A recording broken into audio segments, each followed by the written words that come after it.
फटाक फक्त 30 सेकंदात बातमी डाउनलोड करा तक ॲप डिस्क्रिप्शनमध्ये दिलेल्या लिंकवर आताच क्लिक करा।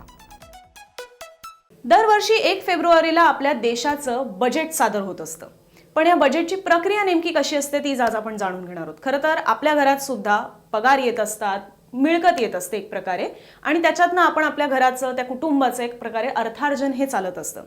देशाच्या बाबतीत सुद्धा ही प्रक्रिया अगदी तशीच आहे, पण जितकी आपल्या घरासाठी ती सोपी आहे तितकी देशाच्या बाबतीत ती नक्कीच सोपी नाहीये।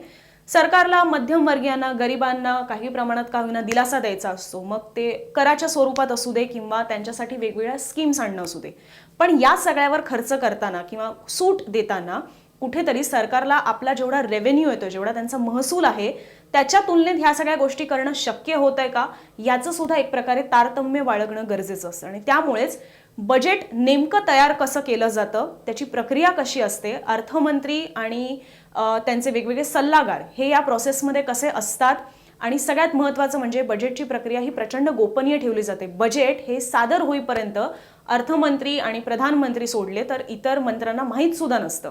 तर हे सगळी प्रोसेस नेमकी का चालते, गोपनीय का ठेवलं जातं, कशा प्रकारे ठेवलं जातं, याच सगळ्या संदर्भातली माहिती आज आपण जाणून घेणार आहोत, समजून घेणार आहोत।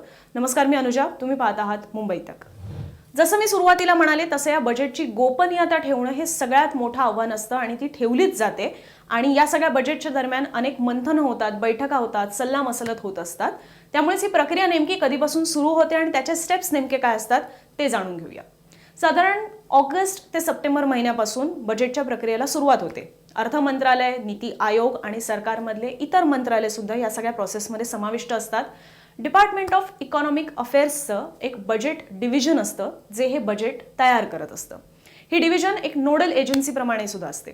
एक सर्क्युलर सगळे मंत्रालय, विभाग आणि स्वायत्त संस्थांना पाठवले जातात, ज्यात सगळ्या मंत्रालयांचे किंवा विभागांचे सुद्धा खर्च, त्यांना येत्या आर्थिक वर्षात लागणारा खर्च, निधी त्यांना किती हवा आहे आणि त्यांच्या विशेष योजनांबाबत सुद्धा माहिती मागवली जाते।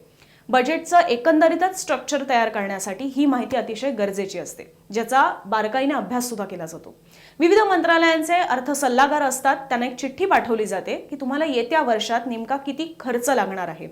त्याचं उत्तर आल्यानंतर मंत्रालयांसोबत अर्थ मंत्रालयाची सुद्धा एक बैठक होते आणि मग कोणत्या मंत्रालयासाठी किती निधी ठेवावा लागेल याचा एक आराखडा तयार केला जातो। साधारण नोव्हेंबरपर्यंत ही प्रक्रिया पूर्ण केली जाते।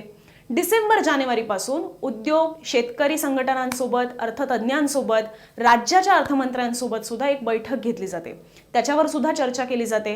आता बजेटमध्ये सगळ्यात जास्त जर कशावर फोकस असेल किंवा कशावर चर्चा होत असेल तर त्यातला एक महत्त्वाचा भाग आहे तो म्हणजे टॅक्स, कर ह्याच्यावर। अर्थ मंत्रालयाचे अधिकारी नोव्हेंबरपासूनच उद्योग संघटना, वाणिज्य मंडळ, शेतकरी संघटना, ट्रेड युनियन या सगळ्यांसोबत चर्चा करत असतात आणि टॅक्समध्ये किती सूट देता येऊ शकते यावर सुद्धा विचार विनिमय हा केला जातो। याशिवाय बजेट संबंधी होणाऱ्या नियमित बैठकांमध्ये अर्थ सचिव, राज्य शिष्टाचार सचिव, संयुक्त सचिव, केंद्रीय सीमा आणि उत्पादन शुल्क बोर्डाचे अध्यक्ष, एकंदरीतच वित्त विभागाचे सगळे सचिव, अर्थतज्ञांसोबत बैठक होते। या बैठका संपल्या की अर्थमंत्र्यांना योजनाबाबत मिळणारे सल्ले हे व्यय विभाग, म्हणजे ज्याला आपण बोलीभाषेत म्हणू शकू की जमा खर्च विभाग, एक्सपेंडिचर विभाग, त्यांना पाठवले जातात। आणि टॅक्स संबंधी मिळणारे जे सल्ले असतात ते टॅक्स रिसर्च युनिटला पाठवले जातात। यासोबतच कोणते प्रस्ताव आणायचे आहेत आणि कोणते नाही आणायचे याच्याबद्दल सुद्धा एक बैठक स्वतंत्र घेतली जाते।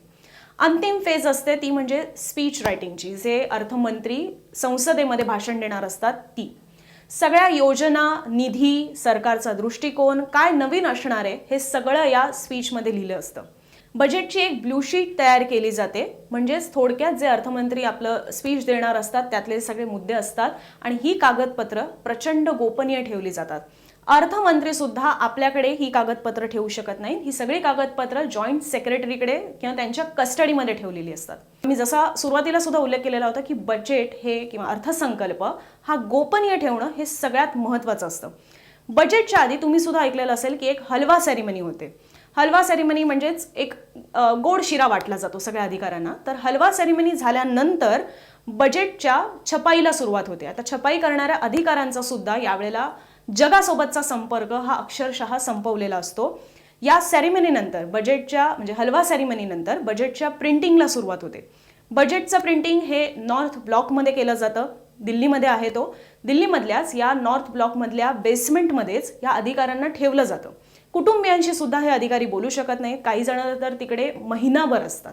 आता बजेटमध्ये नेमकं काय काय समाविष्ट करण्यात आलेलं आहे, कुठले नवीन प्रस्ताव आहेत, कुठल्या नवीन योजना आहेत, कुठल्या मंत्रालयासाठी किती निधी राखीव ठेवण्यात आलेला आहे, या सगळ्या संदर्भातली माहिती हे बजेटच्या आधी होणाऱ्या कॅबिनेट मीटिंगपर्यंत अर्थमंत्री आणि पंतप्रधान सोडले तर इतर कोणत्याच मंत्र्याला माहिती नसतं.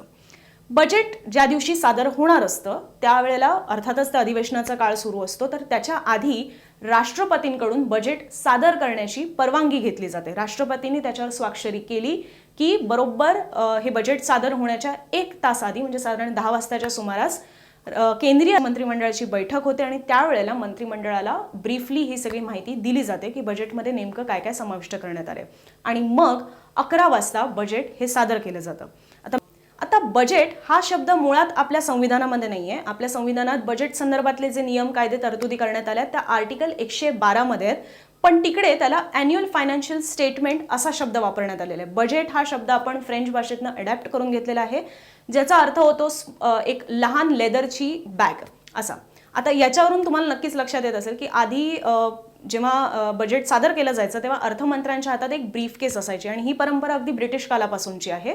पण मोदी सरकारने ती परंपरा तोडली आणि आता अर्थमंत्र्यांच्या हातात जी तुम्हाला बॅग दिसते त्याला बाही खाटा असं म्हटलं जातं. आता ब्रीफकेसमध्ये हे बजेट आणलं जात नाही. याच्याच सोबत मोदी सरकारने आणखी एक नवीन पाडलेला पायंडा म्हणजे की याच्या आधी बजेट हे साधारण फेब्रुवारी एंडला सादर व्हायचं. 28 फेब्रुवारीच्या दरम्यान हे बजेट सादर केलं जायचं, पण तेच आता 1 फेब्रुवारीला सादर करायला सुरुवात मोदी सरकारने केली.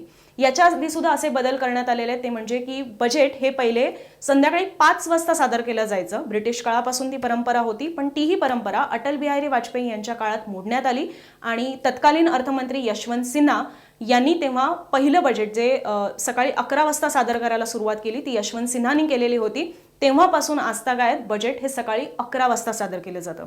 याच्या आधी आणखी एक मोठी गोष्ट ती म्हणजे की आपलं जे बजेट आहे त्याच्यासोबतच एक रेल्वेचं बजेट स्वतंत्र निघायचं, पण तीही प्रथा 2017 मध्ये मोदी सरकारने मोडीत काढली आणि आता याच म्हणजे सर्वसमावेशक जे बजेट सादर केलं जातं त्याच्यामध्येच रेल्वे बजेट सुद्धा त्याच्यात समाविष्ट करण्यात आले. बजेट संदर्भातल्या अशाच रंजक गोष्टी तुम्हाला मुंबईतक.in या आमच्या वेबसाईटवरही वाचायला मिळतील आणि अर्थातच सादर होणारं बजेट कुठल्या क्षेत्राला काय काय दिलं जात आहे, महाराष्ट्राच्या वाट्याला नेमकं काय येतं, या सगळ्या संदर्भातले रिपोर्ट सुद्धा तुम्ही मुंबईतक.in या आमच्या वेबसाईटसोबत मुंबईतकच्या यूट्यूब चॅनलवर पाहू शकता आणि अशाच ताज्या बातम्या पाहण्यासाठी मुंबईतकच्या फेसबुक, ट्विटर, इंस्टाग्रामवर सुद्धा तुम्ही आम्हाला लाईक, फॉलो आणि शेअर करू शकता.